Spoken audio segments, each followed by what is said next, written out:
Ryan, greetings. Hi, greetings. It's an honor for me to finally talk to you. How are you doing? Certainly, this person's annoying. Some unpleasant feelings, otherwise we over here are alright. Do you mean I'm annoying, or David is annoying, or KALASK? Nah, the process of bringing strategy to this. Never mind. Continue. Okay.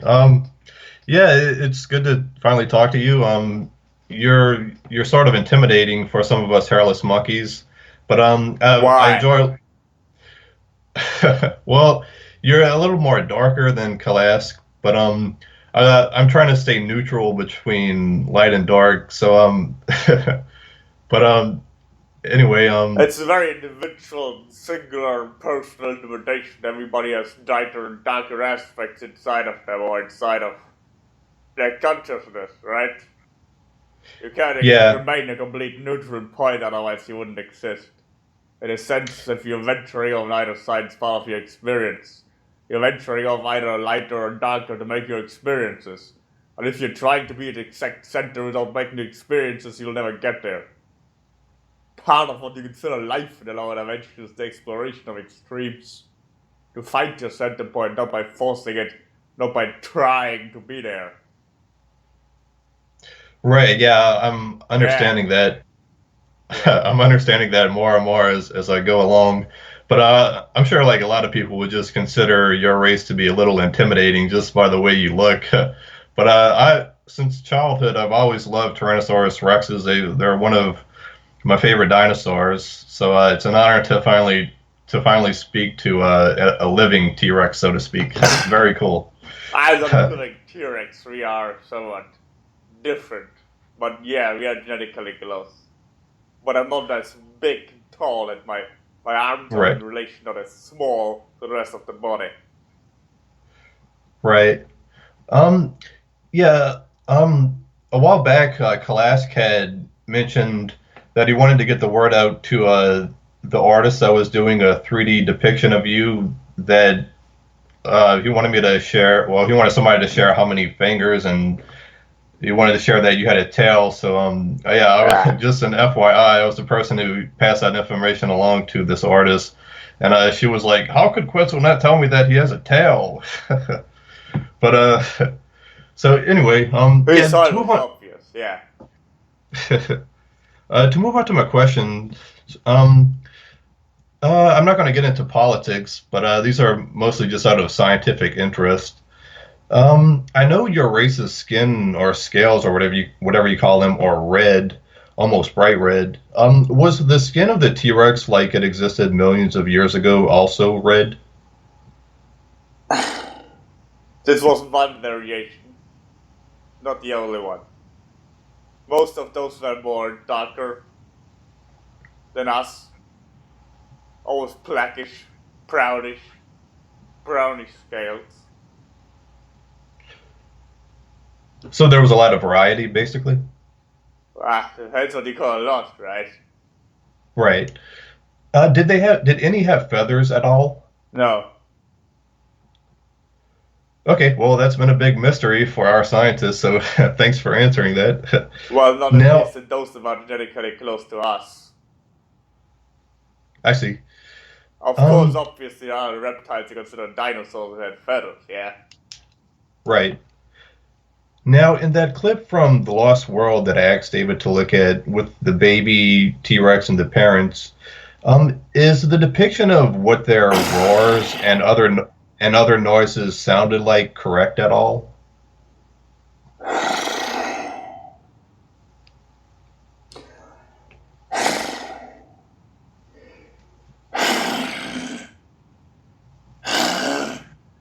There's some conflict cropping up with your species considering this event, yes. I can access the memory of this person about this. It, I'm currently having a problem not reaching out to an individual to rip your head off, so to speak, just as information. Why do you want to rip my head off? The entire species, you're disgusting, but anyway, it's not the point. Okay. The sound is somewhat incorrect. It looks are appropriate, yes. The scales would be sticking more off the body, would see the scales clearer. Did T-Rexes make such huge stomping sounds when they walked? It's possible to make those sounds, but it's also possible to walk more quiet. In a state of agitation, it's obvious there's less consideration put onto stealth. So a modern protection of the child would likely interact more overtly, but the beings of your nature would be present at a particular point in time where on the planet, in a sense, would not act that way, then it would be possible to capture individual in a sense. Those of a higher evolved nature of your own kind came at a particular later point and had other technological advancement and they wouldn't interact in a sense, but they were also hostile. One big question among our paleontologists is whether the T-Rexes were hunters or scavengers. Can you shed any light on that? It's a strange definition. We wouldn't define a species or a race with those particular terms in terms of how they interact with their surrounding and their feeding. Hunters, somewhat incorrect, but scavengers is also not quite the right thing. There was a possibility of feeding themselves to various factions, obviously they were considered carnivores. I see. They mostly fed on bigger animals, including reptiles to a large degree, but there were also non-reptiles present that could be fed upon, but to a large degree they ate other reptiles, yes. Okay, thank you. They Now hunted in packs sometimes, it's something you're very unaware of scientifically. I see. Now, in real life, were parent T-Rexes so protective of their infants like in that clip, or did they just lay their eggs and move on? They were protective. What you consider move on is very often in our race practiced as a form of what you consider tough love. The idea that children need to learn to be strong, that while they're being afflicted with certain types of strife, struggle, not because of carelessness. We do care about our offspring, it's just we show it differently. What I'm asking is, like, did T-Rexes nurture Yes, their juveniles? Okay. the Okay, eggs were well, obviously nurtured until they hatched. so like how big did the juveniles get before the parents abandoned them They hatched and then the parents left them on their own? soon, yes. They Okay, also have instinct. Our species has instinct.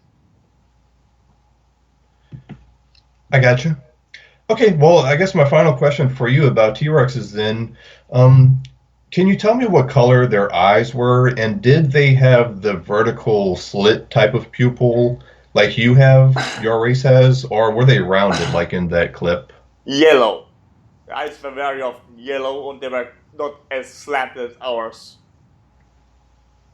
Also not quite as round, they were like what you consider elliptic. I gotcha. All right. Well, thank you very much for answering all those questions about the T-Rexes. They could also get bigger or smaller than pupils.